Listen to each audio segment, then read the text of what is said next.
Hello friends, आज हम बात करेंगे बीएससी सेकेंड सेमेस्टर केमिस्ट्री का बहुत ज़्यादा इंपॉर्टेंट क्वेश्चन ब्रैग समीकरण।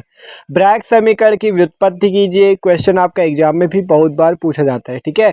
तो इसका देख सकते हो, पूरा डेरिवेशन देखेंगे कैसे आपका N lambda equal to 2d sine theta का आप निगमन कर सकते हो, पूरा देखेंगे इस वीडियो में, ठीक है। तो यार प्लीज़ वीडियो को लास्ट तक देखना, बहुत ही इंपॉर्टेंट टॉपिक है आपका ब्रैग समीकरण, ब्रैग्स इक्वेशन, ठीक है। तो देख सकते हो एकदम आसानी से देखेंगे इसे। तो टॉपिक यार आपका इंपॉर्टेंट है, तो प्लीज़ वीडियो को लास्ट तक देखना। तो चलो बात करते ब्रैग समीकरण की। तो पहले थ्योरी से समझो। तो ब्रैग समीकरण, ब्रैग इक्वेशन होती क्या है, तो देखो आपसे कहा गया, पढ़ो इसे ब्रैग समीकरण, ब्रैग इक्वेशन के। कह रहा है एक्स रे डिफ्रैक्शन विधि द्वारा क्रिस्टल संरचनाओं का अध्ययन करने के संबंध में 1913 में इंग्लिश साइंटिस्ट विलियम ब्रैग और उनके पुत्र लॉरेंस ब्रैग द्वारा एक इक्वेशन दिया गया जिसे ब्रैग इक्वेशन कहा जाता है। क्या कहा गया? एक्स रे डिफ्रैक्शन अर्थात एक्स रे विवर्तन विधि द्वारा क्रिस्टल संरचनाओं का अध्ययन करने के संबंध में, ठीक है।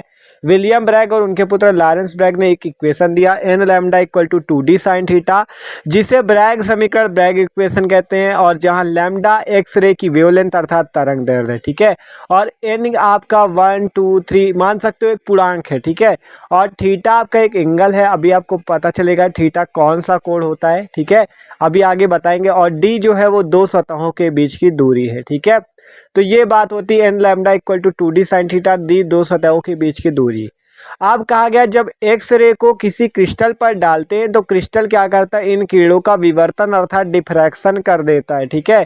एक्स रेज को किसी अगर क्रिस्टल पर डालोगे तो क्रिस्टल क्या करेगा, इन किरणों का विवर्तन अर्थात डिफ्रैक्शन कर देगा, ठीक है। तो अब इसे पूरा समझते हैं इसके चित्र से। तो इतनी इसकी थ्योरी है, आसानी से आप समझ सकते हो कि एक्स रे डिफ्रैक्शन विधि द्वारा क्रिस्टल संरचनाओं का अध्ययन करने के संबंध में एक समीकरण दिया गया जिसे ब्रैग का समीकरण कहते हैं, ठीक है। N lambda equal to 2d sine theta.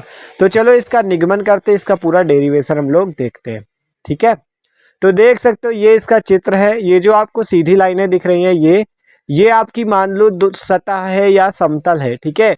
इस पे आपका डी देख सकते हो, जो स्मॉल डी है वो दो सतहों के बीच की दूरी है। और ये जो आपको एक रेखा दिख रही है एक्स डी, ठीक है।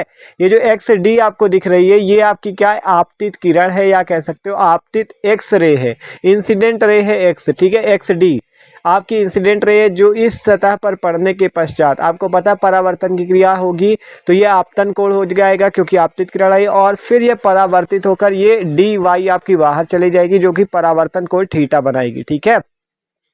अब इसी प्रकार से एक्स डैश बी दूसरी सतह पर आके पड़ेगी जिससे परावर्तित होने के पश्चात बी वाई डैश पे चली जाएगी, ठीक है। इतना आपको समझ में आ रहा है, ठीक है। आप देखो अगर हम बात करें जो बी वाई डैश और आपकी गई है, ठीक है, और एक्स डैश बी आई थी, आप देखो अगर इस पे इसको बराबर से मिला दिया जाए, देखो ये एक्स डी और ये एक्स डैश ए कोई पॉइंट ले लिया जाए यहाँ पे, तो ये दोनों इतनी दूरियां बराबर होंगी, ठीक है। और इसी टाइप से यहाँ पे देखो ये दोनों दूरी बराबर, वैसे ही आपका अगर हम बात करें, देखो यहाँ पे आप लिख सकते हो कि ए बी, ये जो आपकी ए बी है, ठीक है, ये आपका पथांतर है, मतलब पथ का अंतर है, ठीक है। दोनों को अगर मिलाएं, देखो इस पे भी देख लो ध्यान से। अगर हम बात करें जैसे आप डी वाई और बी वाई डैश पे, ठीक है, तो ये जो बी सी आ रहा है ये पथ का अंतर पथांतर हो जाएगा, ठीक है। आप मिला सकते हो ये जो डी वाई और बी वाई डैश है, इस पे बी सी आपका क्या हो जाएगा, अंतर हो जाएगा रास्ते का, ठीक है।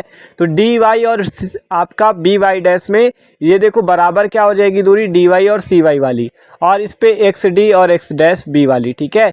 तो ये आपको देख सकते हो आसानी से, आपको यहाँ पे लिख भी दिया x d equal to x dash a और y d equal to y dash c, ठीक है। आप ध्यान से देख सकते हो। तो आप यहाँ से हम क्या लिख सकते हैं, ए बी को बी सी के इक्वल, क्योंकि ये क्या है, रास्ते का अंतर दोनों ही है, ए बी भी पथ का अंतर है, बी सी भी पथ का अंतर, तो A B equal to B C लिख दिया।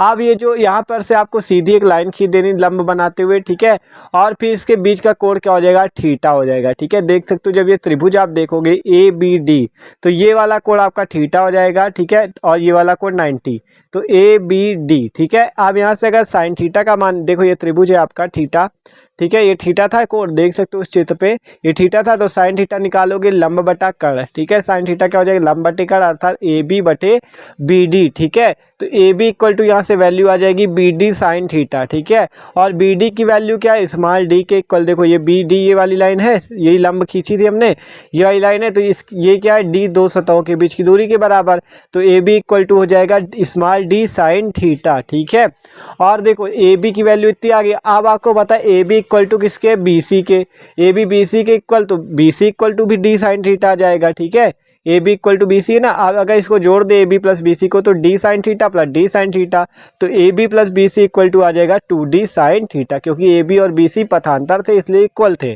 तो ए बी की वैल्यू भी D sine theta, B C की वैल्यू भी डी साइन थीटा, दोनों को जोड़ दोगे तो आपका A B plus B C क्या आ जाएगा, 2d साइन थीटा। और जो पथांतर होता है ये आपको याद करना होगा, पथांतर का मान होता है n इंटू लैम्डा, पथांतर होता है n इंटू लैम्डा, n पूर्णांक लैम्डा तरंग दैर्ध्य।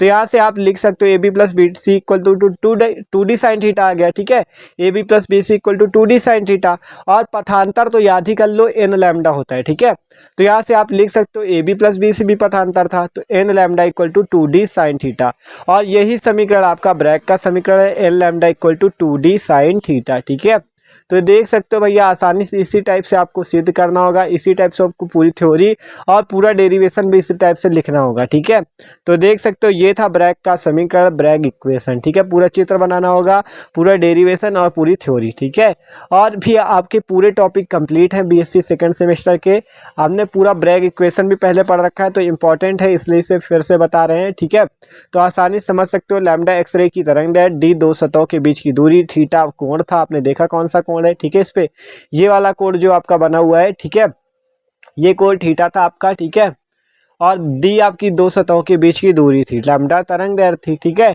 तो इसी टाइप से आप पूरे ब्रैग समीकरण का मतलब आप डेरिवेशन कर सकते हो। ठीक है, तो यार वीडियो अच्छा लगा हो तो लाइक ज़रूर कर देना, और चैनल पे नए हो तो सब्सक्राइब भी कर देना।